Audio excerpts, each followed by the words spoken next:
皆さんこんにちは、TLS の渋谷です。 TLS クラスルームシーズン2エピソード5頑張っていきましょう。イエーイ。今日もオンラインでやっていきましょう。で、一緒に勉強してくれるメンバーはこの皆さんです。はい、ミリです。みんな元気？はい、マヤです。今日オンラインで頑張ります。アンです。今日はもう家です。OK、頑張っていきましょう。よろしくお願いします。じゃあみんなさ、セミって知ってますか？セミダブルスそうですね。そう、それもあります。そのセミもあるんだけど、今回はちょっと夏の日本のセミですね。この間、海外のテレビ番組が日本のセミはすごくうるさいって言ってたんだけど、ちょっとこれですね、見てみましょう。セミわかった？メキシコってビリーさん、セミはいるんですか？いない先生。カナダはマイヤさん。寒いですからいないけど、めっちゃうるさいよな。そうそう、うるさい。そうだよね。そう、セミがいない国だとすごくうるさいと思う。ハンさん、中国はどうですか？中国もいる。でもいるし。じゃあ日本に来てそこまで気にならないんじゃない？日本のセミは。そうですね。気にないです。そっかそっか。まあセミもうるさいし、私もちょっとうるさいですけど、まあ夏が好きということで皆さん頑張っていきましょう。なんか皆さん今日聞いてみたいこととかって何かありますか？面接の試験のことです。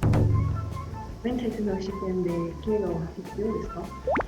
まあやっぱできた方がいいんですけど、会社の入社試験とかじゃなくて大学とか専門学校とかの話であれば、ですとかますがちゃんと使えてれば大丈夫だと思いますよ。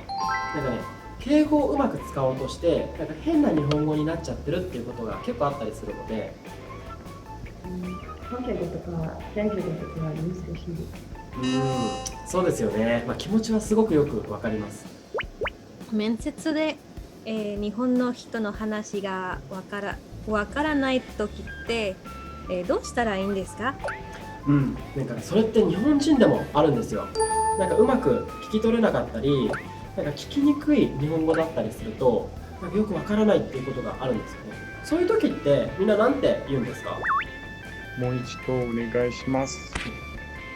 もっとゆっくりお願いします。なるほど、わかりました。今日勉強、したいことちょっとわかりました。では面接の時の日本語の練習をしてみましょう。もう一度教えてください。で、今から私が日本語を早く話すから、さっきみたいにみんな言ってください。いいですか？では行きます。最近の日本の経済はコロナの情勢と合わせて考えると過方に修正をしなければいけませんが、あなたはどう思っていますか？もう一度お願いします。もっとゆっくりお願いします。それはいいんですよ。でもこれってさ、初級の時に使った表現ですよね。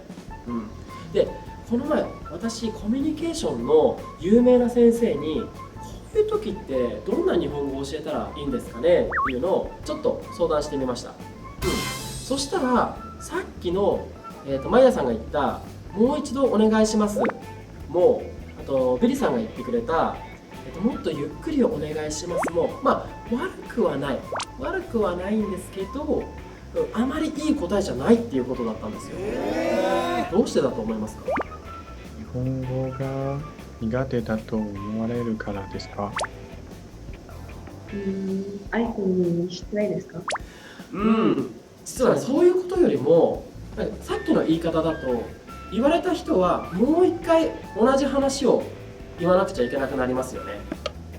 だから相手にそれは負担になっちゃうし、さっきの、マイヤさんとかビリさんとか、さっきの話が何も分かりませんでした、っていうメッセージになってしまうんですよ。でもさ、マイヤさんもビリさんも少しは分かってたよね。そうです。そうだとしたら分かっていた部分はちゃんと伝えた方がいいんですよ、こういう時に。だとしたらさっきの〇〇の話ですがもう一度教えてもらえませんかとか、私はこのテーマは分かっていましたっていうメッセージは伝えた方がいいんですよ。この小さいポイントが分かりませんでしたっていうのを伝えた方がいいですね。そしたらゼロじゃなくて、しかも私はこのコミュニケーションのある人だなっていうのが相手に、伝わります。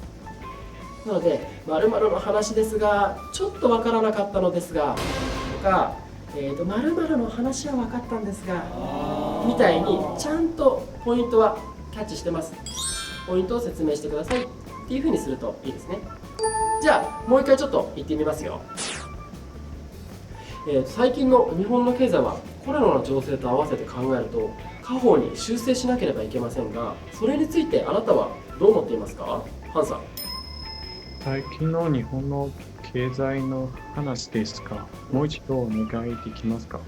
そうですそうです。そしたら日本の経済っていうところは分かりましたが伝わるんだ。 OK。 マイヤさんどう？コロナと経済のことが分かったのですが、それからちょっと分かりませんでしたので、もう一度。そうですね、素晴らしい。そんな形で何が分からなかったのかをはっきり伝えられるととてもいいんですよ。なのであと最後に分からないことがあったりちょっと分からないっていう時は一生懸命チャレンジしてるっていう自分を見せるっていうのも、相手に対して大切なことだと思います。皆さんここ分かりましたか？はい、わかりました。 OK。 じゃあ皆さん面接頑張ってください。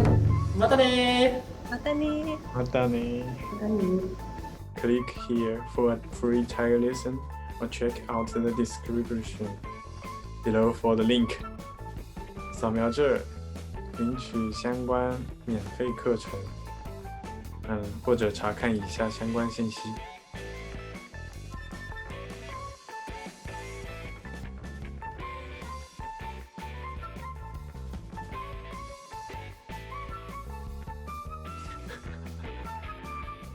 OK。